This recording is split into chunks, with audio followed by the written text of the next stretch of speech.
الرحمن الرحیم الحمدللہ الذی جعلنا من المتمسکین بولایت امیر المؤمنین اللہم ایاک نعبد و ایاک نستعین الصلاۃ والسلام بتحیۃ والاکرام علی اشرف الانبیاء والمرسلین واولادہ الطیبین الطاہرین المعصومین ثم الصلاۃ والسلام علی الصدیقۃ المبارکہ الرازیۃ المرضیہ عالمۃ غیر معلمہ بنت القلم والنون وسر بین القاف والنون ودلیل ارادت کن فیکون وکتاب المکنون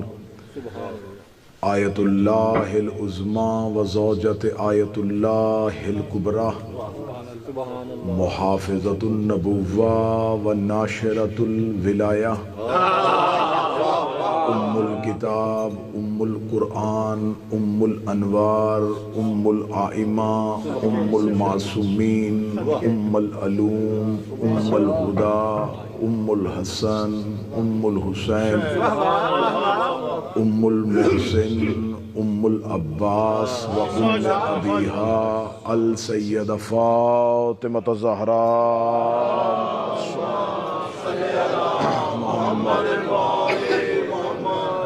ولعن اللہ علی اعدائہم و منکر فضائلہم و مصائبہم و ولایتہم و حقوقہم اجمعین اما بعد فقد قال حق سبحانہ تعالی فی کتابہ المجید و فرقان الحمید بسم اللہ الرحمن الرحیم ثم اورثنا الکتاب الذین اصطفینا من عبادنا بلندتر صلوات صلی علی محمد دعائے مالکان ذکر بندگان ذکر کا وارثان ذکر کی بارگاہ میں پیش ہونا قبول فرمائے شہزادی کونین اس عبادت کا بہتر سے بہتر اجر عطا فرمائے جتنے بھی بیمار اس ذکر میں تشریف فرما ہیں یا بیماروں کو چھوڑ کے آئے ہیں یا بیمار مومنین کے ناموں کو ذہنوں میں لے کے بیٹھے ہیں فاتح کربلا خالق خاک شفا سید ساجدین کی عزت کا واسطہ میرا مالک آج کی رات کو ان کی شفا کی رات مقرر میرا مالک اس انجمن کا جو بیت الحزن میں یہ سلسلہ عزاداری شروع کیا ان کی توفیقات خیر میں اضافہ فرمائے برادرت شرازی صاحب ان کے رفقا ان کے دوست احباب ماتمی احباب جتنے بھی اس بارگاہ کی خدمت گزار ہیں ان تمام کو اجر کثیر عطا فرمائے میرا مالک وارث زمن کے ظہور میں تاجیل فرمائے دعاؤں کی قبولیت کے لیے ممکنہ حد تک بلند صلوات تلاوت فرمائے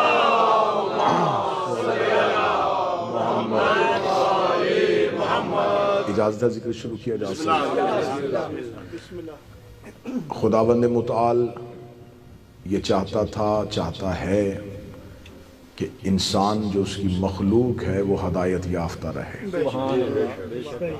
اس نے انسان کو ہدایت پہنچانے کے لیے کچھ ہادی زمین پہ اتارے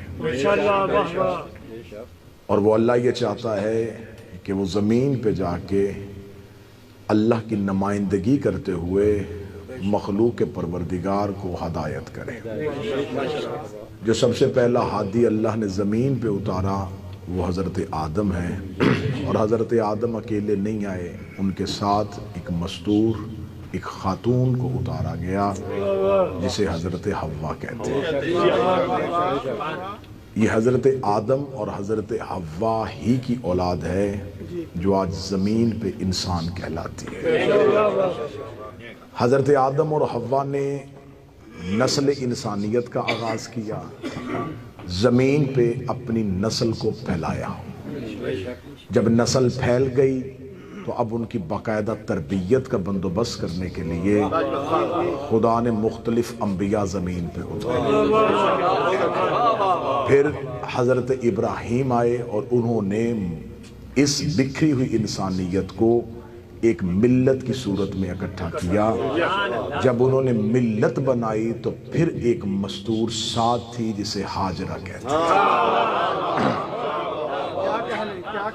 جناب ہاجرہ اور حضرت ابراہیم نے ملت کو اکٹھا کرنے میں اپنا کردار ادا کیا. آج آپ حج کے لیے جائیں تو حج کی زیادہ تر عبادات کا تعلق بی بی ہاجرہ سے ہے. حضرت ہاجرہ ہی کی سر سے جو ردا اتار کے کعبہ پہ رکھی تھی آج وہ غلاف کہلاتی ہے. جو صفا و مروہ پہ دوڑی تھیں وہ صحیح کہلاتی ہے. تو یہ ساری عبادات جو ہیں ان کا تعلق حضرت ابراہیم اور حضرت ہاجرہ کے ساتھ. پھر جب ملت بن چکی تھی تو پھر خدا نے جیسے ہی اس ملت کو آگے پھیلایا تو پھر خدا نے ہر حجت کے ساتھ ایک باعزت مستور کا کردار بھی زندہ رکھا. اب تمہید میں اتنا وقت ضائع نہیں کروں گا. چاہے وہ حضرت موسیٰ کے ساتھ آسیہ ہو, جناب عیسیٰ کے ساتھ مریم ہو, تو ہر مستور کا ایک کردار ملے گا. اب عرب کے ریگزار میں جب ہمارے نبی نے کلمہ حق بلند کیا تو ابو طالب کے ساتھ بی بی خدیجہ کا کردار ملا,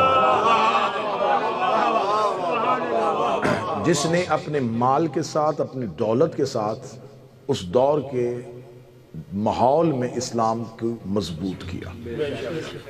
بعد از حضرت ابو طالب اور بعد از ملیکۃ العرب دو شخصیات پھر سامنے آئیں.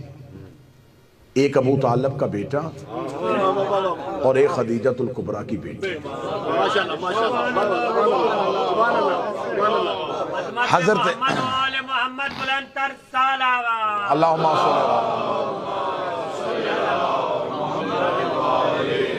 حضرت ابو طالب اور جناب ملیکۃ العرب جب اسلام کو مضبوط کر چکے اور رسول ان دونوں ہستیوں کے جانے کے بعد مکہ چھوڑ چکے تھے, اب جب وہ مدینہ سے واپس مکہ پہنچے تو اب وہ مظلوم مکہ بن کے نہیں, فاتح مکہ فاتح مکہ کی حیثیت سے وہ مکہ میں داخل ہو چکے تھے. جب وہ مکہ میں داخل ہو چکے تھے تو اب مکہ والوں کے لیے یہ امتحانی کیفیت تھی کہ جسے پتھر مار کے نکالا تھا, جس کے رستے میں گندگی پھینکی تھی, جس کے رستے میں کانٹے بھی چھائے تھے, آج وہ ایک مملکت کا مالک بن کے مکہ والوں نے سمجھا کہ شاید کوئی سلطان وقت, کوئی بادشاہ وقت آ رہا ہے. لیکن وہ رحمت للعالمین تھے. ان کا قافلہ رات کی تاریکی میں مکہ کے باہر جا کے رک گیا. مکہ میں ہلچل مچ گئی اور لوگوں نے اپنے گھروں کے دروازے بند کر دیے خوف کے عالم میں کہ آج بدلہ دینے کا وقت آ گیا ہے. جس نے جو جیسی مصیبت کی تھی اسے اس کا ویسا ہی سزا ملے گی. مکہ کے دروازے بند ہو گئے. لیکن یہ تاریخ انسانیت نے پہلی بار منظر دیکھا تھا کہ جس نے بدلہ لینا تھا وہ اس وجہ سے شہر کے باہر رک گیا کہ ابھی شہر والے سوئے ہوئے.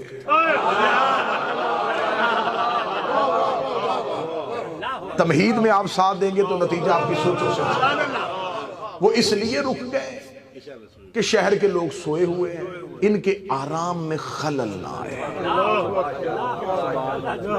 رات کے اندھیرے میں جو ان کے لشکر کے لوگوں نے مشعلیں روشن کی تھیں, رسالت ماب نے وہ مشعلیں بجھا دیں کہ کہیں مکہ کی پہاڑی پہ کھڑا ہوا بھی کوئی ان آگ کو دیکھ کے پریشان نہ ہو. لہٰذا ان کو سکون سے رات گزارنے دیں اور صبح کو وہ کائنات کا سب سے بڑا فاتح اعظم سفید پرچم لے کے مکے میں داخل ہو, جو اس دور میں امن کی علامت تھا.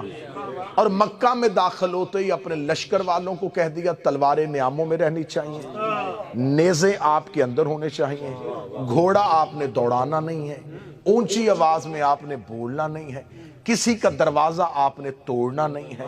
انتہائی عزت و احترام کے ساتھ مکہ کی گلیوں سے گزرو, کیونکہ یہ مکہ والوں کا شہر نہیں, میرے باپ دادا کا شہر, یہ ہاشم کا شہر ہے. یہ عبد مناف کا شہر ہے، یہ عبد المطلب کا شہر ہے، یہ ابو طالب کا شہر ہے، لہٰذا اپنے آبائی وطن میں میں کچھ بھی ایسا نہیں ہونے دوں گا۔ اور مکہ کے مرکزی چوک میں جا کے اعلان کر دو کہ آج سب کے لیے معافی کا دن ہے، آج کسی سے کوئی بدلہ نہیں لیا جائے گا، آج کسی کو کچھ نہیں کہا جائے گا، بڑے آرام سکون سے جیسے اپنی معمولات زندگی ہیں ویسے گزارو۔ رحمت للعالمین نے دربار سجا لیا اور رسول بیٹھ گئے۔ اب مکہ والوں کی اکثریت خوف کی وجہ سے اور ایک اقلیت نبی کے اس اخلاقی کردار کی وجہ سے دربار رسالت میں پیش ہوئی۔ لفظ سمجھیے گا، اکثریت جو تھی وہ خوف کی وجہ سے، اقلیت محبت کی وجہ سے رسول کے دربار میں آئی۔ اب ساتھ کھڑے ہوئے غلام تعارف کروا رہے تھے۔ جب کوئی سامنے کھڑا گیا، یا رسول اللہ یہ وہ ہے جو آپ کے خلاف نازیبا اشعار کرتا تھا، اسے معاف کرو۔ یا رسول اللہ یہ وہ ہے جس نے پہلی بار آپ کے رستے میں کانٹے بچھائے تھے، اچھا چلے اسے بھی معاف کرو۔ یا رسول اللہ یہ وہ ہے جس نے مسجد میں آ کے جب آپ نماز پڑھ رہے تھے تو آپ کے اوپر گندگی پھینکی تھی، اچھا چلے اسے بھی معاف کر دو۔ یہ وہ ہے جو شیب ابی طالب میں آپ کے پیچھے جا رہا تھا، اچھا اسے بھی معاف کر دو۔ صبح سے لے کے شام تک رحمت عالمین مسکرا کے معاف کرو، اسے بھی معاف کرو، اسے بھی جاؤ میں نے تمہیں معاف کیا، جاؤ میں نے تمہیں معاف کیا، جاؤ میں، یہ صدا مسلسل گونج رہی تھی، جاؤ میں نے تمہیں معاف کیا، جا میں نے تمہیں معاف کیا، جا میں نے تمہیں معاف کیا۔ جب مکہ کی گلیوں میں یہ بات پھیل گئی، وہ تو کسی کو کچھ بھی نہیں کہہ رہا، سزا دے ہی نہیں رہا، وہ تو معاف کیا، جا میں نے تجھے معاف کیا، جا میں نے تمہیں۔ شام کے وقت مکے کا ایک سردار، نام اس کا ابو سفیان ہے، وہ رحمت للعالمین کی بارگاہ میں پیش ہوا، اور بارگاہ رسالت میں جب آیا تو اب اس کے ذہن میں بھی یہ تھا، یہ مجھے بھی کہہ دے گا جا میں نے تجھے معاف کیا۔ جو ہی رسول کا اور اسلام کا سب سے بڑا دشمن نبی کی آنکھوں کے سامنے آیا، لوگوں نے کہا یا رسول اللہ یہ بھی معافی کا درخواست گزار ہے۔ اب رحمت للعالمین کے اہل سنت شیعہ تواریخ کا میزان، رسالت مآب نے اس کی طرف یوں دیکھا، اب چہرے پہ مسکراہٹ نہیں آئی، اب رحمت کے چہرے پہ جلال چمکا اور کہتے جا میں نے تجھے آزاد کیا۔ لے تمہید مکمل ہو گئی، تمہید مکمل ہو گئی۔ یہاں تک آپ نے میرا ساتھ دیا، میں آپ کا شکر گزار ہوں۔ آپ نے انتہائی عمدہ طریقے سے تمہید کو سنا، تمہید مکمل ہو گئی۔ رحمت للعالمین نے یہ نہیں کہا جا میں نے تجھے معاف کیا، جا میں نے تجھے آزاد کیا، میں نے تجھے آزاد کیا۔ یہ دراصل بہت بڑا انتقام تھا کسی سردار کے لیے، کسی رئیس کے لیے، کہ اسے یہ جملہ کہا جائے جا میں نے تجھے آزاد کیا۔ اور اس نے اس بات کا بعد میں بہت دفعہ اظہار کیا تھا کہ کاش فتح مکہ کے روز عبداللہ کا بیٹا مجھے قتل کر دیتا۔ اس نے یہ جملہ کہہ کے میری نسلوں کو بھی قید کر دیا ہے۔ اس نے کہا جا میں نے تجھے آزاد کیا۔ پھر اس کے بعد وہ مکے کی گلیوں میں جب بھی پھرتا تھا، مکے کے بچے کہتے تھے یہ ہے وہ جسے مصطفیٰ نے آزاد کیا، یہ ہے وہ جسے پیغمبر نے آزاد کیا۔ مکہ اس کے لیے رہنا قیامت ہو گیا۔ رحمت للعالمین واپس پلٹ کے مدینے آ گئے۔ اس نے اپنی نسل سے کہہ دیا کہ اب مکہ تمہارے رہنے کے قابل نہیں، جتنی دیر زندہ رہو گے ذلت کی زندگی جیو گے۔ کیونکہ مکہ کا جو سب سے بڑا خاندان تھا بنو ہاشم، اس کے ایک فرزند نے بنی امیہ کے سردار کو کہا ہے جا میں نے تجھے آزاد کیا۔ یہ موضوع آپ بہتر سمجھیں گے، جن کا دیہات اور گاؤں سے تعلق ہے وہ اس موضوع کو سمجھیں گے۔ اب اس کے لیے رہنا مشکل ہو گیا کہ نہیں، اس مکے میں دو ہی تو گھر بڑے تھے، بنو ہاشم، اور اس نے بنو امیہ سے کہہ دیا جا میں نے تجھے آزاد کیا۔ لہٰذا اس نے اپنی نسل سے کہا مکے نہیں رہنا، انہوں نے کہا مدینہ، انہوں نے کہا مدینے بھی نہ جانا، وہاں بھی رسول ہے، وہاں نہ جانا جہاں اسلام ہے، وہاں بالکل نہ جانا جہاں اسلام ہے، یمن، مصر، کوفہ، یہاں نہ جانا۔ اس دور میں شام ایک ایسا، شام اسے جسے آج ہم سیریا اور شام کہتے ہیں، اس دور میں یہ پوری ایک سلطنت تھی۔ آج کا فلسطین، آج کا حمص، آج کا اردن، آج کا لبنان، یہ سارا شام کے اندر تھا، اور یہ اسلام کے آنے سے بہت پہلے کا قدیم ملک ہے۔ آپ نے سنا ہوگا کہ رسالت مآب کے باپ جو حضرت عبداللہ تھے وہ شام تجارت کے لیے گئے تھے جب رسول کا ظہور ہوا۔ یہ شام جو تھا یہ سرسبز علاقہ تھا، یہاں پہ تجارت ہوتی تھی، لوگ یہاں پہ مختلف تہذیبوں کے آکے آباد ہوئے، اور جہاں مختلف تہذیبیں آباد ہونا اس کا ایک مزاج ہوتا ہے، جہاں مختلف تہذیبوں کے لوگ آ کے آباد ہوں وہاں پر یکسوئی نہیں ہوتی، یہاں پر کوئی ایک چیز نہیں ہوتی۔ اب وہاں پر مختلف تہذیبیں تھیں تو اب جا کے شام، اس نے اپنی نسل سے کہا شام منتقل ہو جاؤ، لہذا نسل ابو سفیان شام منتقل ہو گئی۔ اس نے کہا شام میں جا کے کوشش کرنا اقتدار کو قائم کرنا، اور کسی نہ کسی طریقے سے بنی امیہ کی نسل میں سے کوئی اسلام کی سلطنت پہ بیٹھنے کی کوشش کرے۔ اب تیسری خلافت میں یہ ہوا کہ بنو امیہ ہی کا ایک فرزند سلطنت اسلامی کا حکمران بن گیا۔ اب امویوں کے لیے موقع مل گیا۔ اب میں بہتر طریقے سے موضوع آپ کے سامنے پڑھوں گا۔ شام آباد ہو چکی تھی، شام امویوں کے ہاتھ میں آ گیا تھا، لیکن باپ نے وصیت کی تھی ابو سفیان نے کہ اگر میں مر جاؤں اور میرے بعد تمہارے ہاتھ میں حکومت آئے، تمہارے ہاتھ میں اقتدار آئے، جیسے بنی ہاشم نے مجھے مکہ میں یہ کہا تھا جہاں میں نے تجھے آزاد کیا، نسل مصطفیٰ میں سے کسی ایک کو قیدی بنا کے سامنے کھڑا کرنا۔ میں فضائل پڑھ رہا ہوں، اور کہنا کہ جا میں نے تجھے آزاد کیا تاکہ میرا بدلہ پورا ہو سکے، اس ذلت کا بدلہ اتر چکے کسی طریقے سے، کیونکہ عربوں میں کینہ بغض نسلوں میں چلتا تھا، یہ نسلوں کو بغض دے کے جاتے تھے، یہ ورثے میں بغض دے کے جاتے تھے۔ باپ نے کہا میری قبر پہ نہ آنا جب تک ہاشمیوں سے یہ بدلہ نہ لے لو۔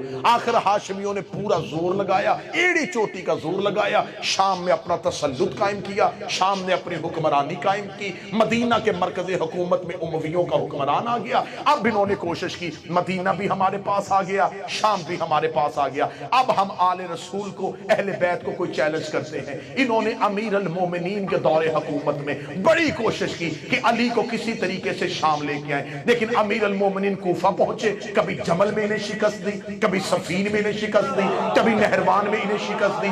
دور امیر المومنین گزر گیا، یہ علی سے وہ بدلہ نہ لے سکے۔ پھر آ گیا امام حسن کا دور، انہوں نے کہا ہم حسن کو شام لے کے آئیں گے۔ میرے مولا حسن نے ایک معاہدہ لکھ کے ان کی سازش کو وہی ختم کر دیا۔ ادھر آ گیا مولا حسین کا دور، ادھر معاویہ بن ابو سفیان مر گیا۔ یزید نے تخت پہ بیٹھتے ہی ہوئے کہا میرے دادے کی وصیت تھی، میرے باپ کی حسرت تھی، نہ دادے کی وصیت ابھی تک پوری ہوئی نہ باپ کی حسرت پوری ہوئی، 70 سال ہو گئے ہیں ہم انضمام میں اقتدار کو سنبھالے ہوئے، اب میں کوئی دیر نہیں کروں گا، اب میں ہاشمیوں سے بدلہ لوں گا۔ انہوں نے امام حسین سے بیعت کا مطالبہ کر لیا۔ حسین مکے پہنچے، اس نے حاجیوں کے لباس میں قاتل بھیجے، حسین وہاں سے بھی چل پڑے۔ حسین اس کی سازش کو دیکھتے رہے، حسین کربلا میں آ کے سو گئے۔ اس نے عمر ابن سعد کو یہ پیغام بھیجا تھا کہ کسی ایک ہاشمیوں کے مرد کو زندہ بچا کے شام لے کے آ۔ تو نے اب ذرا ذہن میں رکھیے گا، میں تاریخ آپ کو سنا رہا ہوں، جن بھیڑیوں نے علی اصغر نہیں چھوڑا انہوں نے سجاد زندہ کیوں رکھا؟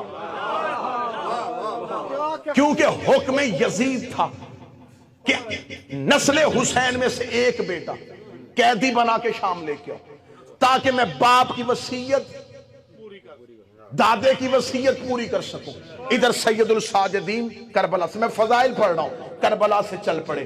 جیسے جیسے یہ قافلہ توحید شام کے قریب جا رہا تھا، یزید کے اندر کی حسرت جاگ رہی تھی، اب میں بدلہ لوں گا۔ وہ 70 سال پہلے وہ جو فتح مکہ کا بدلہ تھا، وہ جو باپ کی حسرت تھی، وہ جو دادے کی حسرت تھی، اس نے پورا شہر سجا لیا، اس نے روثہ بلا لیے، اس نے حکمران بنا لیے، تاکہ پھر مکے والوں نے صرف ہماری ذلت دیکھی تھی، اب جب میں ہاشمیوں سے بدلہ لوں گا صرف شام نہ دیکھے، مصر بھی دیکھے، یمن بھی دیکھے، اردن بھی دیکھے، کوفہ بھی دیکھے، مکے بھی دیکھے، مدینے کے لوگ بھی دیکھے۔ اس نے پورا شہر سجا لیا، پورا شہر خالی کروا دیا۔ آج ہم نے لینا ہے وہ مکے والی شکست کا بدلہ۔ قافلہ توحید شام کی طرف بڑھتا جا رہا تھا، یہ لوگ اکٹھے کرتا جا رہا تھا، دربار سجاتے جا رہا تھا۔ آج 70 سال کے بعد بنی امیہ کی جیت کا اعلان ہونا تھا، آج بنی امیہ کی فتح کا اعلان ہونا تھا، ان کو قیدی بنا کے لے کے آیا جا رہا تھا۔ جیسے ہی سید الساجدین کا قافلہ بازار شام سے گزرتا ہوا دربار کی جانب بڑھا، اس نے نے اپنا بہت اونچا تخت لگایا،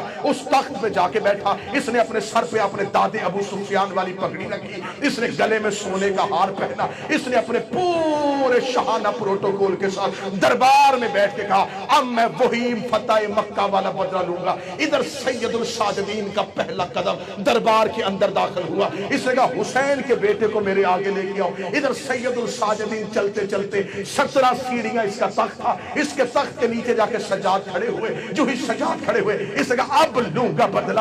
اس کے دل میں وہ 70 سال والی حسرت لفظ بن کے جاگتی ہوئی اس کے حلق میں آ گئی۔ اب اس کے حلق میں جملہ رکا ہوا تھا کہ میں وہی جملہ پلٹاؤں گا، جا میں نے تجھے آزاد کیا، جا میں نے تجھے آزاد کیا۔ یہ جملہ اس کے حلق سے نکل کے اس کی زبان کی نوک پہ تھا، اس کا پھیپڑا لفظ بنانے کے لیے ابھی ہوا بنا رہا تھا۔ یہ سجاد کے کاندھے پہ ایک مستور کا ہاتھ آیا، شہزادی نے سجاد کو پیچھے کیا، پیچھے کر کے کہتی یبنا تلکا، اے ہمارے آزاد کردہ غلام۔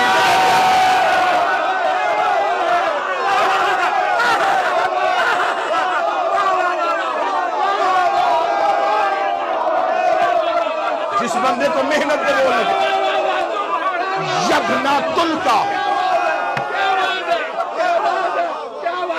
یبنا تلکا، اے ہمارے آزاد کردہ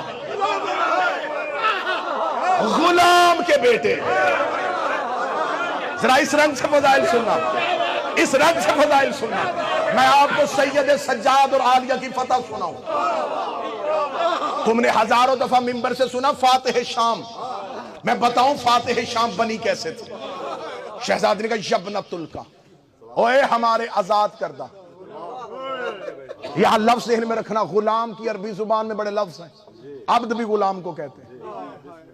جو غلام بکنے کے لیے اور خریدے یہ عبد ہے، جسے عربی زبان میں جسے خریدو اور آزاد کر دو، لیکن وہ آزاد ہو کے پھر مرضی سے غلام بنے، اسے حر کہتے ہیں۔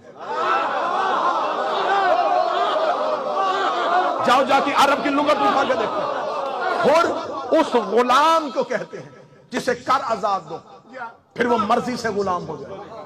تلکا یہ بھی غلام کو کہتے ہیں۔ تلکا اس سے نکلا ہے طلاق، وہ آزادی جس کے بعد واپسی نہ ہو۔ بی بی نے جو غلام کا لفظ استعمال کیا وہ کتنا بہترین کا، یبنا تلکا، اے ہمارے آزاد کردہ غلام کے بیٹے۔ اب شہر اس نے بلایا تھا، لوگ اس کے اکٹھے کیے ہوئے تھے، مجمع اس کا بلایا ہوا تھا۔ جو ہی بی بی نے کہا یبنا تلکا، اوے ہمارے آزاد کردہ غلام کے بیٹے، لوگوں کے کان کھڑے ہوئے، کون کس کو کہہ رہا ہے؟ یہ مستور اسے کہہ رہی ہے۔ لوگوں نے کہا کون ہے یہ، کس کو کہہ رہی ہے؟ یزید کی طرف نے کہا اتنے سالوں سے راج کر رہے ہو، بتایا ہی نہیں، غلام کے بیٹے ہو۔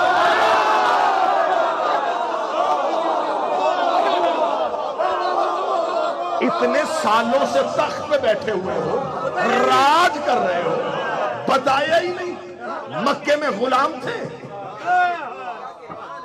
بی بی نے کہا یبنا تلکا۔ اب دیکھنا حسب جو ہوتا ہے نا، اور حسب اور نسب یہ دو طریقوں سے چلتا ہے، باپ سے بھی اور ماں سے بھی۔ کچھ ایسے لوگ ہوتے جیسے نوح کا بیٹا، باپ نبی تھا، ماں کا کردار ٹھیک نہیں تھا، لوط نبی تھا، ماں ٹھیک نہیں تھی۔ یہ نہج البلاغہ کی بیٹی بول رہی ہے۔ بی بی نے دیکھے یبنا تلکا، اوے ہمارے آزاد کردہ غلام کے بیٹے۔ اس سے پہلے کہ عرب والوں کے ذہنوں میں دوسری بات آتی، ہو سکتا ہے باپ غلام ہو اور ماں ہی کسی اچھے خاندان سے ہو، اگلی سطر میری شہزادی کے نہ ہو، میں زبان کاٹ کے پھینک دوں گا۔ دیکھے گا یبنا تلکا، اوے ہمارے آزاد کردہ غلام کے بیٹے، کہنے گا یبنا زرکا، اوے جھنڈے والی عورت کے بیٹے۔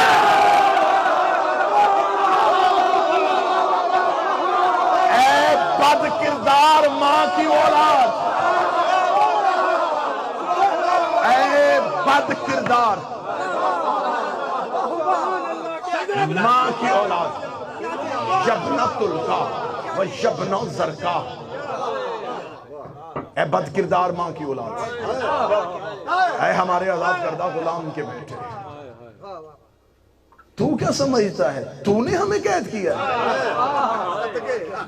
دربار اس کا، لوگ اس کے اکٹھے کیے ہوئے. اب دربار میں مجمع اس کا خطیبہ ہے علی کی، آدم کے ساتھ حوا، لیکن آدم اور حوا نے نسل پھیلائی، ابراہیم اور حاجرہ نے ملت بنائی، ابو طالب و خدیجہ نے اسلام کو بنایا، علی اور سیدہ نے اسلام کو پھیلایا، زینب و سجاد نے اسلام کو بچایا.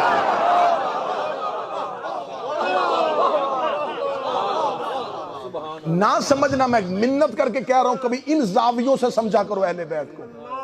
آپ کو ممبروں سے بتا دیا جاتا ہے یہ پھپھی بھتیجے کے ساتھ نہیں گئی، کربلا میں بہن بھائی کے ساتھ نہیں ہے. مولا فرماتے ہیں یہ تو ہم تمہارے لیے رشتوں کے نام رکھتے ہیں، یہ تمہاری پہچان کے لیے رکھتے ہیں. یہ اصغر ہے، یہ اکبر ہے، ورنہ ہمارے گھر میں کوئی اصغر نہیں ہوتا.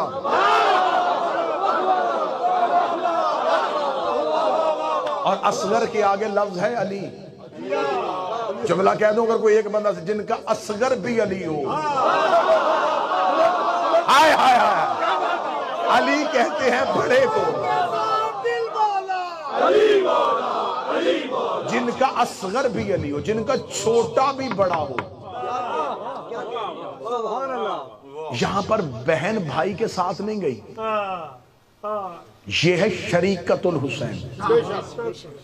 میں فضائل پڑھ رہا ہوں، شریکت الحسین، شریکت البرادر نہیں، شریکت الاخی نہیں، شریکت الحسین، بھائی کی حصے دار نہیں، حسین کی حصے دار. کہو جملہ اس مجمع کو، کرو گے قبول؟ جہاں جہاں حسین ہے وہاں وہاں یہ شریکہ ہے. جب سے حسین ہے تب سے یہ شریکہ ہے. 6 یا 7 بندوں نے ہاتھ کھڑا کیا، باقیوں کو بتاؤں کب سے حسین ہے؟ نبی نے فرمایا تھا حسین و منی، حسین مجھ سے ہے. اس کا مطلب ہے یہ حسین کی شریکہ نہیں، یہ رسالت کی شریکہ ہے، یہ رسالت میں بھی شریک ہے. اب اس کے پاس کون کون سی شراکت ہے؟ نبی نے فرمایا تعالی حسین سیدہ شباب اہل الجنہ، حسین جنت کا سردار ہے، زینب اس کی شریکہ. ابھی تو میں چھوٹی پرواز بھر رہا تھا، ابھی تو میں نچلی پرواز پہ تھا.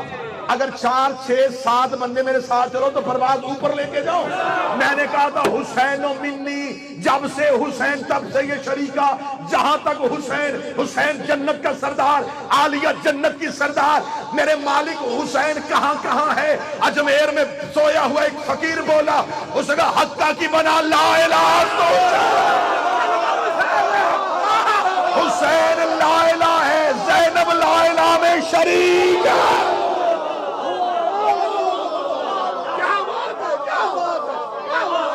کلمے میں شریک ہے، کلمے میں شریک ہے. یہ ہے شریکت. اس انداز سے کبھی سننا، یہ شہزادی بہن بھائی کے ساتھ نہیں، حجت کی ضرورت بن کے گئی. امامت کی ضرورت کا نام عالیہ ہے. چلو تمہارا حق بنتا ہے کہ جنہوں نے اتنی محبت سے ہاتھ کھڑے کیے، میں اگلا معرفت کا موتی بھی تمہیں دوں. قوانین ہوتے ہیں، حجت کی دنیا میں قوانین ہوتے ہیں. حجت کی دنیا کا قانون ہے کہ اگر ایک وقت میں 2 حجتیں ہوں، ایک خاموش رہے گی، ایک کلام کرے گی. حضرت ابراہیم، حضرت اسماعیل ایک دور ہے. ابراہیم کلام کرے گے، اسماعیل خاموش رہے. یعقوب کلام کریں گے، یوسف خاموش رہے. موسیٰ کلام کرے گا، ہارون خاموش رہے. مصطفیٰ کلام کریں گے، مرتضیٰ خاموش رہیں گے، مرتضیٰ کلام کریں گے، حسن خاموش رہیں گے، حسن کلام کریں گے، حسین خاموش رہیں گے، آخری بندے تک جس کے حصہ ہے وہ جملہ لے جائے گا۔ ہر دور میں ایک حجت بولتی ہے اور دوسری خاموش ہوتی ہے۔ یہ قانون کسی شاعر کا بنایا نہیں، اللہ کا بنایا ہوا ہے، اور اللہ نے آدم سے شروع ہوا ہے کہ ہر دور میں اگر دو حجتیں ہوں گی، ایک حجت کلام کرے گی، ایک حجت خاموش رہے گی، ایک حجت بولے گی، دوسری حجت چپ رہے گی۔ کہاں جا کے دنیا کو علی کی بیٹی سناؤ؟ شام کے بازار میں دو حجتیں خاموش تھی، زینب بول رہی،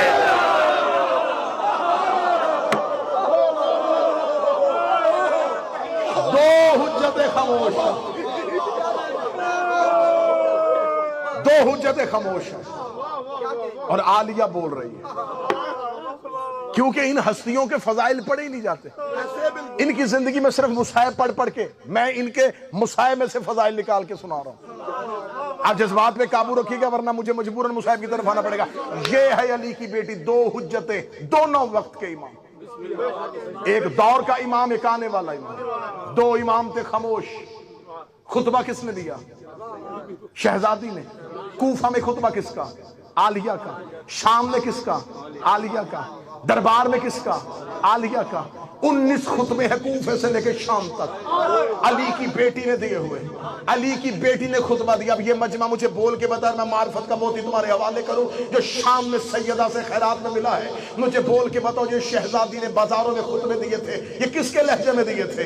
علی کے لہجے میں، علی کے لہجے میں، علی کے لہجے میں۔ مجھے عزت منبر کی قسم ہے، مجھے علی کا لہجہ دو ہی جگہوں پہ نظر آیا ہے، یا معراج پہ اللہ علی کے لہجے میں بولا تھا، یا بازار میں زینب علی کے۔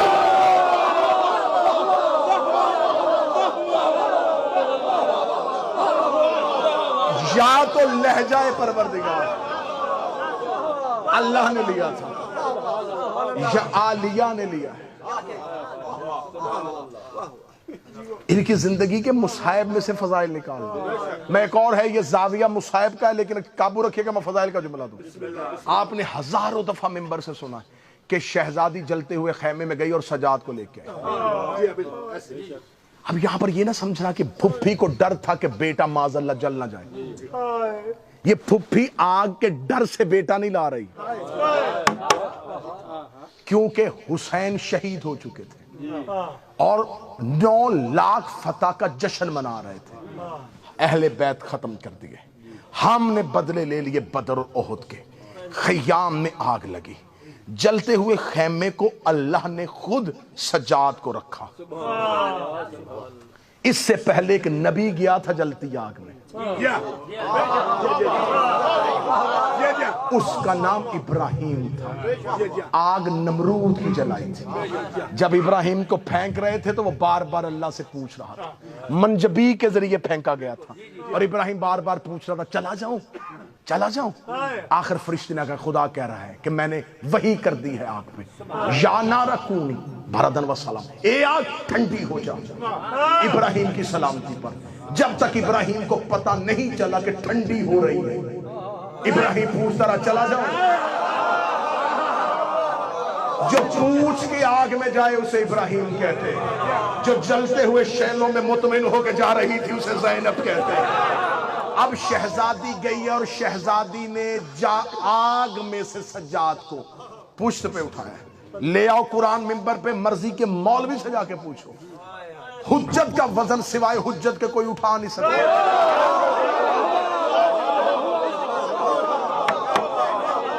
فتح مکہ پہ رسول نے کاندھے جھکائے، علی میرے کاندھوں پہ آ، کعبے کو بتوں سے پاک کر۔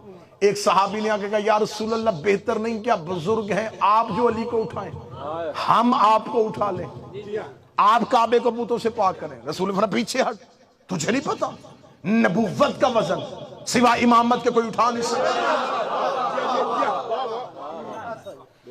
حجت کا بوجھ سوائے حجت کے کوئی نہیں اٹھاتا۔ امامت کا میرے پاس اتنے واقعات ہیں اس کی دلیل کے لیے۔ حضرت عباس ابن عبد المطلب رسول کا امامہ سر پہ نہیں رکھ سکے تھے، اور مولا امیر المومنین نے حسین کے سر پہ رکھ دیا تھا، اور جناب عباس ابن عبد المطلب سے کہا تھا یہ نبوت کا بوجھ ہے، سوائے امامت کے کوئی نہیں اٹھا سکتا، کیونکہ حجت کا بوجھ حجت اٹھاتی ہے۔ 9 لاکھ شادیانے بجا رہے تھے کہ ہم نے حسین قتل کر دیا، اب امامت کا سلسلہ منقطع کر دیا۔ بی بی نے سجاد کو اپنی یوں پشت پہ رکھا، اور رسول نے غدیر میں علی کا ایک ہاتھ اٹھایا تھا، زینب نے شام غریبہ سجاد کے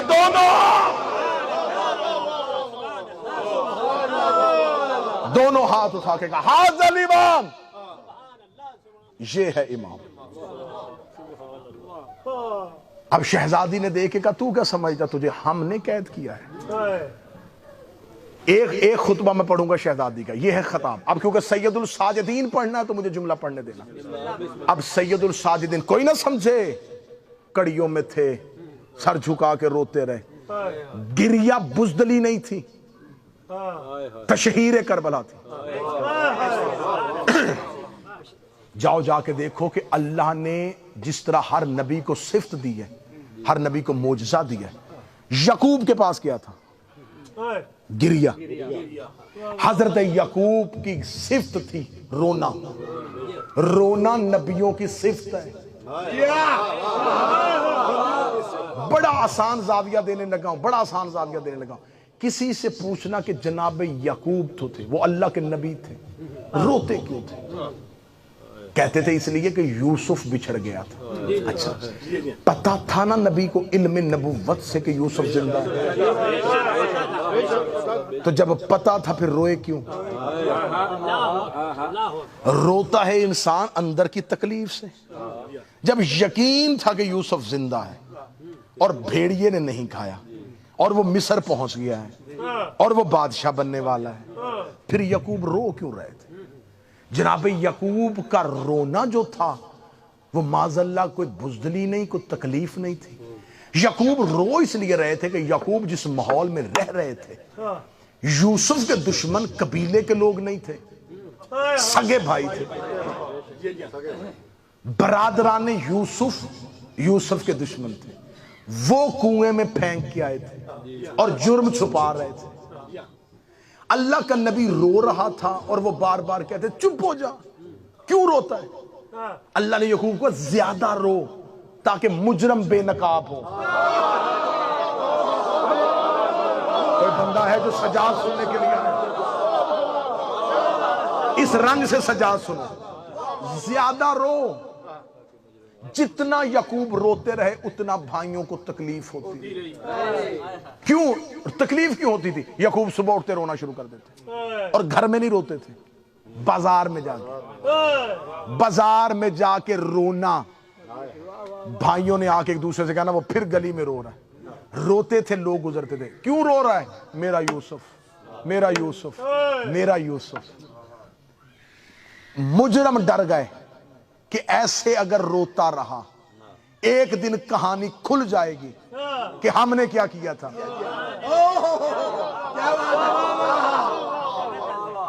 قرآن میں اس قصے کو پورا لکھا اور خدا نے کہا تھا، خدا نے قرآن میں کہا ھذا احسن القصص، یہ قصوں میں سے ھذا احسن القصص، یہ قصوں میں سے بہترین قصہ ہے، اسے بار بار پڑھا کرو۔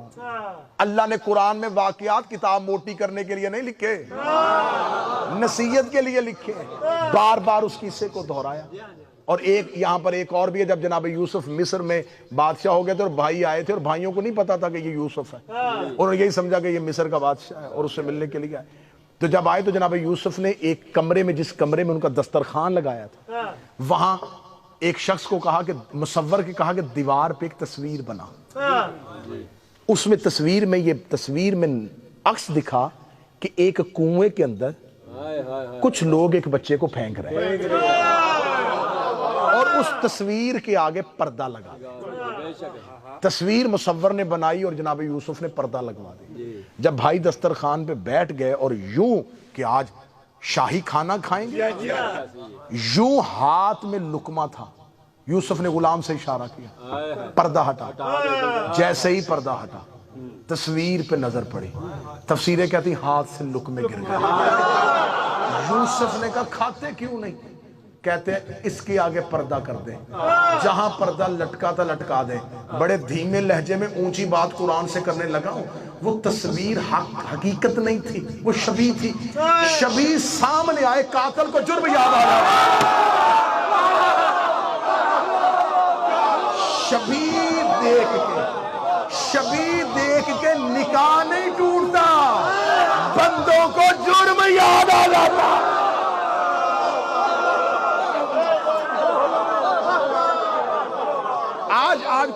آج کچھ جدت پسند شیعہ نا، آج کے دور کے ماڈرن شیعہ، وہ آ کے کہتے ہیں جی بس چھوڑا کریں جی، آپ ان لوگوں کو کیوں بات کرتے ہیں؟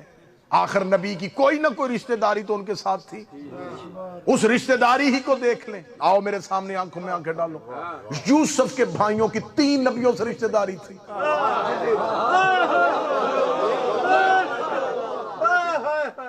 یعقوب کے بیٹے تھے، یوسف کے بھائی تھے، اسحاق کے پوتے تھے.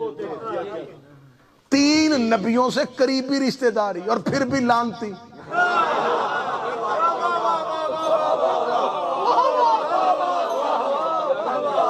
اچھا مجھے کوئی بندہ یہ بھی ثابت کر دے کہ برادران یوسف نے کلمہ نہ پڑھا؟ کلمہ بھی پڑھا، تھے بھی یعقوب کی شریعت پہ اور یعقوب کے مذہب پہ اور یعقوب کے دین پہ، پھر بھی لعنتی ہو گئے. برادران یوسف کلمہ پڑھنے کے باوجود لعنتی کیوں ہیں؟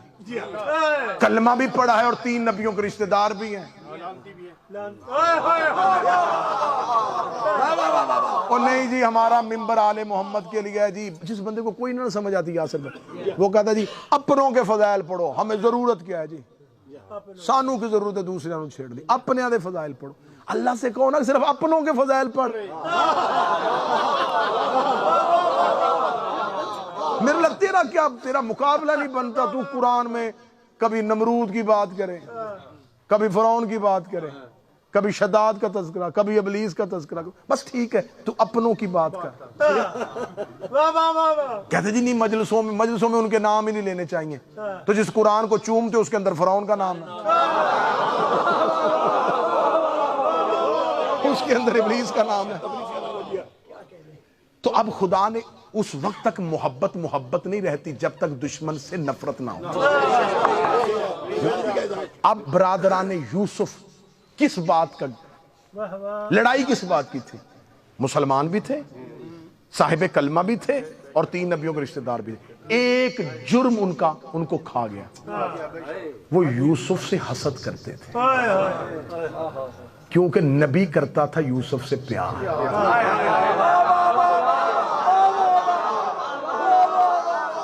نبی پیار کرے تو رشتہ دار جل ہی جاتے. نبی محبت کرتا تھا، وہ جلتے تھے. دوسری وجہ کیا؟ وہ اس لیے جلتے تھے کہ یوسف کے پاس ایک ایسا عہدہ تھا جو ان کے پاس نہیں. وہ جلتے تھے کہ جو یہ ہے وہ ہم کیوں نہیں. اور ان کو یہ نہیں پتا تھا کہ یہ جو یہ ہے نا، یہ یعقوب نے نہیں بنایا، یہ اللہ نے بنایا.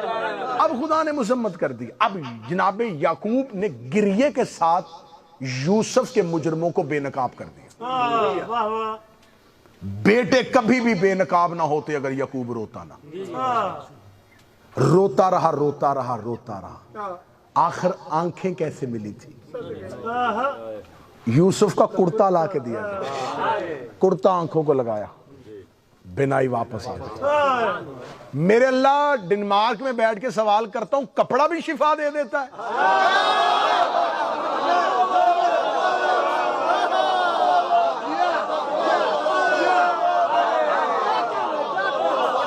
میرے اللہ کپڑا اللہ تو نہیں ہے، یہ کپڑے نے نبی کو آنکھیں کیسے دے دی؟ نبی کو، امتی کو نہیں، نبی کو. نبی کو کپڑے نے آنکھیں دی کہ جس سے محبت ہو اس کی نسبت سے کپڑا بھی لگاؤ تو شفا مل جاتی ہے. ہم علم عباس میں جاتے ہیں نسبت عباس کی وجہ سے. اب یہ جو گریہ تھا یہ تشہیر تھی کربلا کی. پہلی چیز ذرا اس انداز میں مولا سجاد سنیے. مولا سید الساجدین کا ایک خطبے کی ایک سطر میں آپ کو سنانا لگا.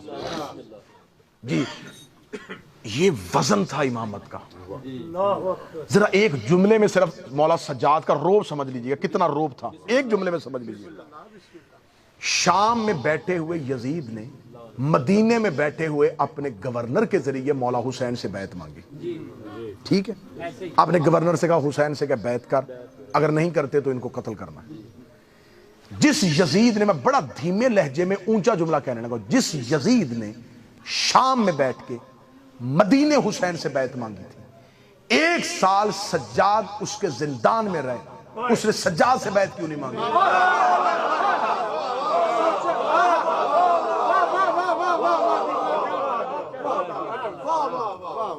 بھائی امام ہی سے بیعت چاہیے تھی نا, تو مولا حسین نے نہیں کی, مولا سجاد سے مانگ لیتا کہ چل تیرے باپ نے کی تو کر, تو وہ تو تھے بھی قیدی, ہیں بھی زندان میں. کس وجہ سے بیعت نہیں مانگی؟ سجاد مالک نے شام میں آتے ہی یزید کو بے بس کر دیا. ایک شہزادی نے اور ایک مالک نے, عالیہ نے اور سید الساجدین نے یزیدیت کی جڑیں کھوکھلی کر دی. جملہ میری زبان پہ ہے, لوگ سمجھتے ہیں یہ اہل بیت کو قیدی بنا کے لے کے آ رہے تھے, نہیں, علی کی بیٹی اور سجاد قاتلوں کو گھیر کے ان کے شہروں میں لے کے آ رہے ہیں.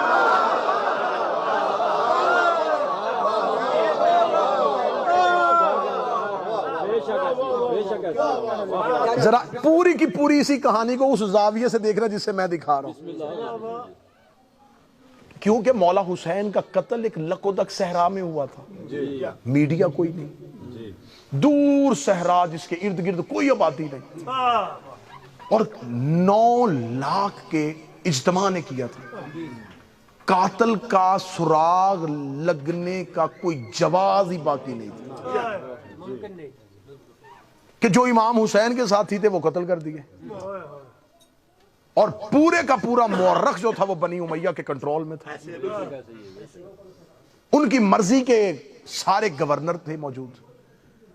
آج ہمیں 1400 سال کے بعد آپ کو ڈنمارک میں جزیرے کے اندر بیٹھ کے پتا ہے کہ اکبر کا قاتل کون ہے, اصغر کا قاتل کون ہے. آپ کو ایک ایک قاتل کا نام جو پتا ہے جو صحرا میں قتل ہوا. میں مولا سجاد کی طاقت بتانے لگا ہوں, طاقت کتنی تھی مولا سجاد میں. عالیہ اور مولا سجاد نے کون سا کام کیا ہے؟ 4 قتل سیدوں کے مدینے میں ہوئے, شہر میں ہوئے, آبادی میں ہوئے, مرکز میں ہوئے. چاروں کے قاتل آج 2023 تک بے نقاب نہیں ہوئے. رسول کا قتل ہوا مدینے میں, ریلت نہیں ہوئی, نبی طبعی موت نہیں مرتے. بیماری سے وہ مرتا ہے جس کو اپنے طبیعت میں, اپنے بدن میں اعتدال توازن نہ رہے.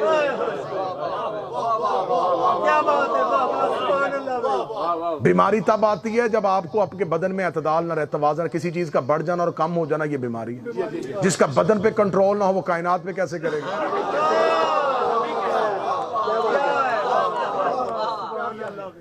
بیماری کی وجہ سے نہیں. زہر دی گئے میرے رسول کو, زہر دی گئے میرے رسول کو. صحیح بخاری میں ہے, چلو میں اشارہ کر کے گزر جاتا ہوں اپنے سنی بھائیوں کے لیے. صحیح بخاری میں ایک حدیث لکھی اور مسلم نے بھی اس کو لکھا ہے کہ رسالت مآب کو آخری وقت میں دوا پلائی جا رہی تھی, رسول ہاتھ سے منع کر رہے تھے. دوا میں شفا ہوتی تو منع کیوں کرتے؟ وہ جو شفا کا حکم دیتا ہے, وہ جو دوائی کا حکم دیتا ہے, وہ منع کیوں کر رہا تھا؟ رسالت مآب کا قتل ہوا, قاتل چھپ گیا. میں تھوڑا طویل کر دوں, کوئی مسئلہ تو نہیں ہے. شرائی صاحب نے آج مجھے کہا تھا جی ذرا کھل کے پڑھ لے, تو میں نے کہا جی کھل کے پڑھنے سے مراد کیا ہے؟ کیونکہ میرے پاس کھل کے پڑھنے کے بھی کئی زاویے ہیں نا جی, کہ پتہ نہیں کون سا کہہ رہے ہیں. تو میں نے پھر چونک کے پوچھا تھا جی کھل کے پڑھ دوں, انہوں نے کہا نہیں, اس کا مطلب ہے کہ لمبا پڑھ دیں. تو اس لیے اب میں تھوڑا سا وہ وقت والی جو ہے نا جی آپ کو زحمت دے رہا ہوں. رسول کا قتل مدینے میں, قاتل چھپ, آج تک نہیں پتا. شیعہ بھی رحلت کہتے ہیں, وفات رسول کہتے ہیں, شہادت رسول شیعہ بھی کہنے کے لیے تیار. جناب سیدہ کا قتل مدینے میں ہوا, میں فضائل پڑھا, اصل قاتل آج تک چھپے. مولا امام حسن کا قتل مدینے میں ہوا. ایک عورت کے سر پہ الزام لگایا کہ جودہ بنت اشد نے زہر دی تھی. یہ کسی نے بتایا کہ زہر پہنچائی کس نے تھی, کون شخص لے کے آیا تھا, یہ کس کی بیٹی تھی, کس کی بھانجی تھی, کہاں سے چلی تھی, لالچ کیا دیا گیا تھا, کچھ مولا حسین کا قتل, مولا امام حسن, مولا امیر المومنین جناب سید اور جناب رسول, 4 قتل مدینے شہر آبادی مرکز میں ہوئے. قاتل آج 2023 تک بے نقاب نے ہوئے. جو شہر میں قتل ہوئے چند لوگوں نے کیے, وہ قاتل چھپ گئے, اور جو ایک صحرا میں 9 لاکھ نے مل کے کیا تھا, وہ قاتل آج تمہیں یہاں جزیرے میں بیٹھ کے کیسے پتا تھا؟ ایک ہی سطر پڑھوں گا اور اسی سطر میں ہی پورا مضمون ہے. زینب و سجاد چاروں کے قاتلوں کو گھیر کے لے آئے.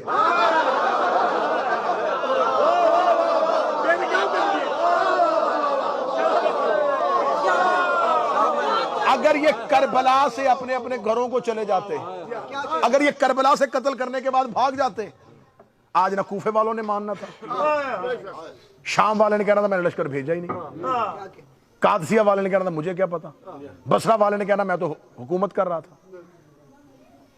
عالیہ ایک ایک قاتل کو اس کے دروازے تک لے کے آئے.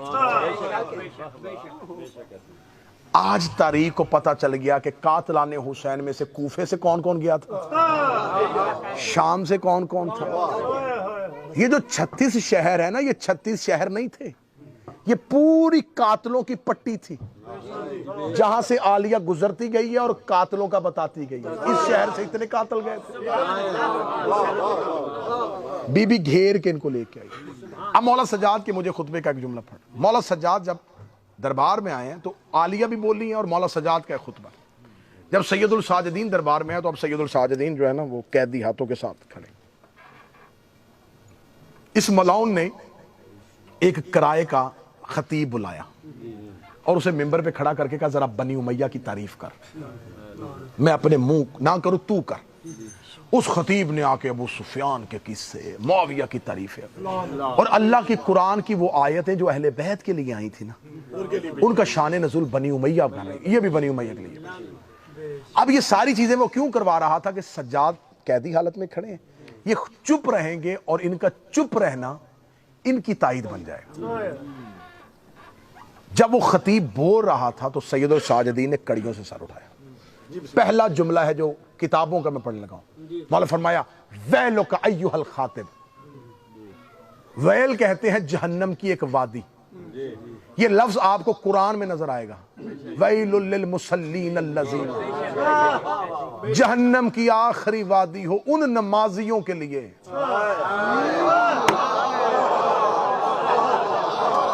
یار آیت نہ ہو تو میں ممبر چھوڑوں.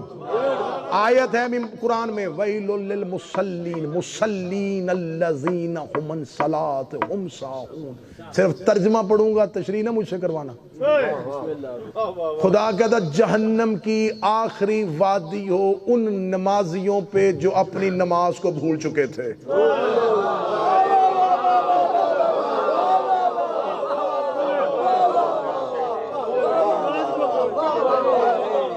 اب یہ پھر کبھی کسی اور موقع پہ چھیڑنا کہ وہ کون سی نماز تھی جسے وہ بھول چکے تھے. خدا کہتا جہنم کی آخری وادی ہو. یہ خدا نے یہ لفظ استعمال کیا تھا, خدا نے قرآن میں استعمال کیا, سجاد نے دربار میں استعمال کیا. خدا نے کہا تھا کہ ویل, جہنم کی ایک وادی کا نام, جہنم کی وادی ہے ان نمازیوں کے لیے جنہوں نے اپنی نماز کو, اپنی صلات کو منہ پھیر لیا, اپنی صلات سے منہ پھیر لیا. مولا سجاد نے کہا ویلو کا ایھا الخاطب, ویل ہو تجھ پہ اے خطیب. اشترک بالرذائق المخلوق بسبب الخلق, مخلوق کی خوشنودی کے لیے اللہ کی دشمنی خرید رہا ہے. میرے مولا سجاد کا یہ جملہ میں کہتا ہوں ہر امام بارگاہ میں ممبر کے پیچھے لکھا ہونا چاہیے. ہر امام بارگاہ کے ممبر پہ یہ جملہ مولا سجاد کا لکھو کہ مولا سجاد نے دربار میں کھڑے ہو کے کہا تھا جہنم ہو تجھ پہ اے خطیب, تم مخلوق کی خوشنودی کے لیے اللہ کی دشمنی خرید رہا ہے, تاکہ اگر کوئی ممبر پہ بیٹھ کے علی کو بھونکے پیچھے سے سجاد کی لعنت ہو رہا ہے.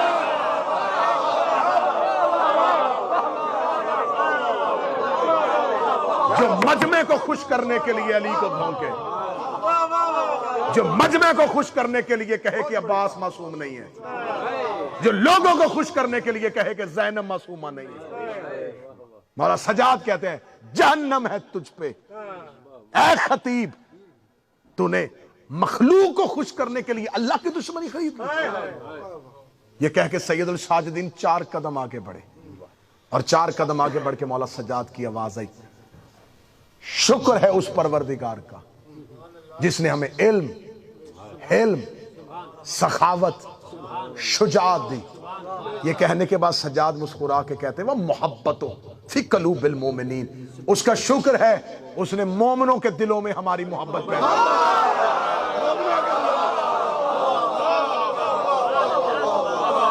محبت فی قلوب المومنین، اس نے مومنین کے دلوں میں ہماری محبت پیدا کی۔ ان سے محبت کی نہیں جاتی، اللہ پیدا کرتا ہے۔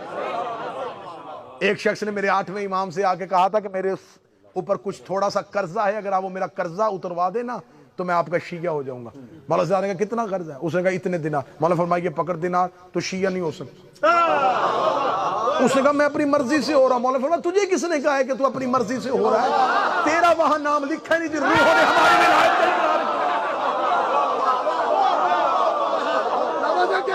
کیا، تیرا وہاں نام ہی نہیں لکھا جن روحوں نے عالم ارواح میں ہماری ولایت کا اقرار کیا۔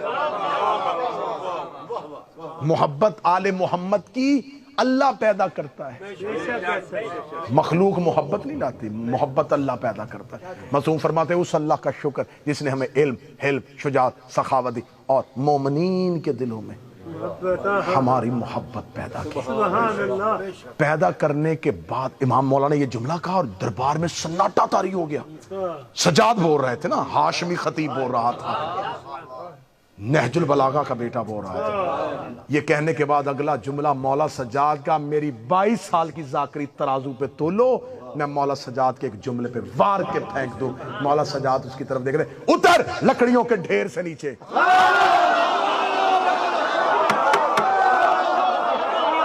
وہ منبر پہ بیٹھا تھا، سجاد نے کہا اتر لکڑیوں کے ڈھیر سے نیچے۔ میں کیا کروں؟ میں بندے راضی کروں یا مولا سجاد کا جملہ پڑھوں؟ مولا سجاد نے بازار دربار شام میں بتا دیا، جو آل محمد کو منبر میں بیٹھ کے بھونکے وہ منبر نہیں ہوتا، لکڑیوں کا ڈھیر۔ اتر لکڑیوں کے ڈھیر سے نیچے، نیچے اتر لکڑیوں کے ڈھیر سے۔ یہ اللہ کی کائنات میں یہی گھر ہے۔ یہ لکڑیوں کے پلان کا منبر بنا لیتے ہیں اور منبر کو لکڑیوں کا ڈھیر کہہ دیتے ہیں۔ اتر لکڑیوں کے ڈھیر سے نیچے، یہ کہہ کے مولا سجاد بلندی پہ کھڑے ہوئے، بلندی پہ کھڑے ہو کے مولا سجاد، جو مجھے جانتا ہے وہ جانتا ہے، جو نہیں جانتا وہ جانتا ہے۔ انا ابن سدرۃ المنتہا، میں سدرۃ المنتہا کا بیٹا ہوں۔ جو سجاد سننے کے لیے ہاتھ اٹھاؤ۔ میں سدرۃ المنتہا کا بیٹا ہوں، میں صفا کا بیٹا ہوں، میں مروہ کا بیٹا ہوں، میں ابراہیم کا بیٹا ہوں۔ میں اسماعیل کا پورا خطبہ پڑھنے کا وقت نہیں، میں بڑی جلدی پڑھنے گا۔ میں ابراہیم کا بیٹا ہوں، میں اسماعیل کا بیٹا ہوں، میں زمزم کا بیٹا ہوں، میں مقام ابراہیم کا بیٹا ہوں۔ یہ کہنے کے بعد سجاد ایک قدم اور آگے بڑھے، کہنے لگا جو جانتا ہے وہ جانتا ہے، جو نہیں جانتا وہ جان لے۔ میں یوسف الدین کا بیٹا ہوں، میں قائد خیر المعجلین کا بیٹا ہوں، میں فاتح دارین کا بیٹا ہوں، میں نقطہ بائے بسم اللہ کا بیٹا ہوں۔ یہ کہہ کے سجاد 4 سطریں اور آگے بڑھے، آگے بڑھ کے جو جانتا ہے وہ جانتا ہے، جو نہیں جانتا وہ جان لے۔ میں صاحب معراج کا بیٹا ہوں، میں صاحب الحمد کا بیٹا ہوں، میں صاحب رکوع کا بیٹا ہوں۔ یہ کہہ کے سجاد 4 قدم اور آگے بڑھے، کہتے جو جانتا ہے وہ جانتا ہے، جو نہیں جانتا وہ جان لے۔ میں اس کا بیٹا ہوں جس نے رکوع میں انگوٹھی زکات میں دی، میں اس کا بیٹا ہوں جس نے بستر پہ سو کے خدا کی مرضیاں خریدی تھی، میں اس کا بیٹا ہوں جس نے مکہ فتح کے موقع پر اسلام کے پرچم کو سر بلند کیا تھا۔ میں فاتح بدر کا بیٹا ہوں، میں فاتح خندق کا بیٹا ہوں، میں کل ایمان کا بیٹا ہوں، میں الحمد کے سراپا کا بیٹا ہوں، میں والناس کی سین کا بیٹا ہوں، میں الکوثر کے دل کا بیٹا ہوں، میں رحمان کے چہرے کا بیٹا ہوں۔ یہ کہتے ہوئے سجاد آگے بڑھے اور سامنے کھڑے ہوئے جلاد کی تلوار کھینچی اور کھینچ کر جان لو میں اللہ کی تلوار کا بیٹا۔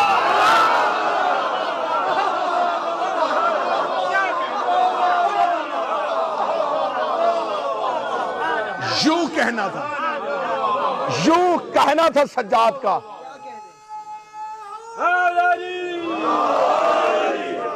جیسے بچہ دھاگے سے کھیلتا ہے نا ایسے دھاگے کو الجھاتا ہے۔ مولا سجاد نے جلال میں ابھی میں نے خطبے کا تیسرا حصہ بھی نہیں پڑھا، جلال میں یوں دربار میں پھر کے خطبہ دے رہے تھے، دربار میں لوگ دیواروں کے ساتھ لگ کے سہم کے کھڑے ہو گئے۔ تھوڑی دیر کے بعد جب سجاد اکیلے کھڑے تھے، جیسے بچہ دھاگے سے کھیلتا ہے، سجاد نے یوں لوہے کی زنجیروں کو کیا، یوں کر کے یوں پھینکنا تھا۔ لوگوں نے کہا لوہے کی زنجیریں، یہ تو داؤد موم کرتا تھا۔ فرمایا وہ ہمارا نام لے کے کرتا تھا۔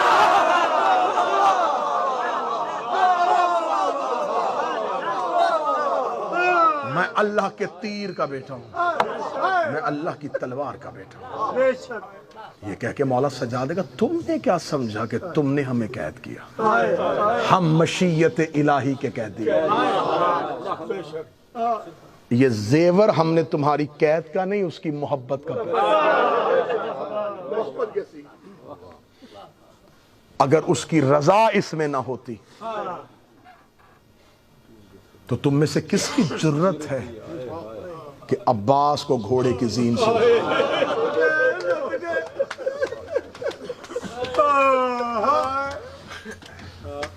زیادہ پڑ گیا؟ جنازے کی برآمدگی ہے، میں کوشش کروں گا تم اتنا رو لو، کیونکہ اگر روتے ہوئے گھر سے جنازہ برآمد ہو نا تو بازار میں کھڑے لوگوں کو پتہ چل جاتا ہے کہ لاوارث جنازہ نہیں ہے۔ خاموش جنازہ اٹھے تو لوگ سمجھتے ہیں کہ اس کا وارث کوئی نہیں تھا۔ میں کوشش کروں گا کہ تمہارا گریہ اتنا بلند ہو، جو شام سے آئی ہے وہ راضی ہو کے جائے، جو بقیہ سے آئی ہے وہ راضی ہو کے جائے۔ میں مولا شبیر کا مسافر جا کر تمہیں دعا دے رہا ہوں، تم جہاں جہاں سے آئے ہو، ملک پاکستان سے یہاں دیار غیر میں بیٹھے ہو، پردیس ہے، تمہیں اس درد کا پتہ ہے کہ پردیس میں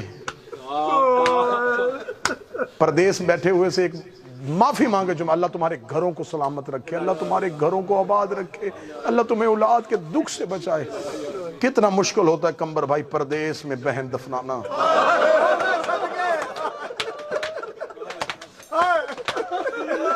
آسان نہیں تھا۔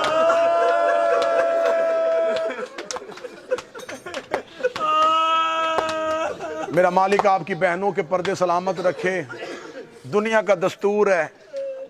میں دعا دے رہا ہوں ممبر پہ، اللہ تمہیں بیٹے دے تو بیٹی بھی دے۔ جس کی بہنیں زیادہ ہو نا تو وہ باپ دعا کرتا ہے کہ کوئی ایک بیٹا ہو جائے تاکہ میری بیٹیوں کو زندگی میں تنہائی کا احساس۔ میں نے اپنے معاشرے میں دیکھا ہے کہ بہنیں بڑی ہو نا بھائی چھوٹا ہو تو بہن کہنا کہ اماں میں بازار جا رہی ہوں، وہ کہتی اکیلی نہ جانا، بھائی کو لے جا۔ 4 سال کا بھائی بھی شرائی صاحب وہ بہن کے لیے ڈھال ہوتا ہے۔ وہ اس 4 سال کے بھائی کی انگلی پکڑ کے بازار میں اتنے اطمینان سے چلتی ہے، اسے پتا ہوتا میرا بھائی ساتھ ہے۔ 5-6 سال کے بچے کو بھی پتا ہوتا ہے میری بہن مجھے کیوں لے کے آئی ہے۔ اگر بازار میں رش ہو جائے نا اور بہن گھبرا جائے تو بھائی بہن کا ہاتھ پکڑ لیتا ہے، ہاتھ پکڑ کے اسے تسلی دیتا، میں ہوں، میں ساتھ ہوں۔ بہن کو تسلی ہو جاتی ہے میرا بھائی میرے ساتھ ہے۔ اللہ جانے تم کتنا رو لو گے۔ بازار میں میں نے بھائیوں کو بہنوں کو تسلی دیتے ہوئے دیکھا ہے۔ شام کے بازار میں ایک 4 سال کی بہن بھائی کا ہاتھ پکڑ کے کہہ رہی تھی سجاد تو نہ رو، میں تیرے ساتھ۔ میں نے پہلی بہن ہے جو بھائی کو تسلیاں دیتی دیکھی ہے۔ 11 کی محنت ایک طرف، اکیلے سجاد کی، بڑا مشکل مرحلہ تھا جو مولا سجاد نے عبور کیا۔ یہی وجہ ہے کہ جب مولا سجاد شام کی قید نبھا کے واپس کربلا آئے، کربلا یوں قبروں کے درمیان کھڑے ہو کے سجاد کی رو کی آواز، اکبر برچی کھانا آسان ہے،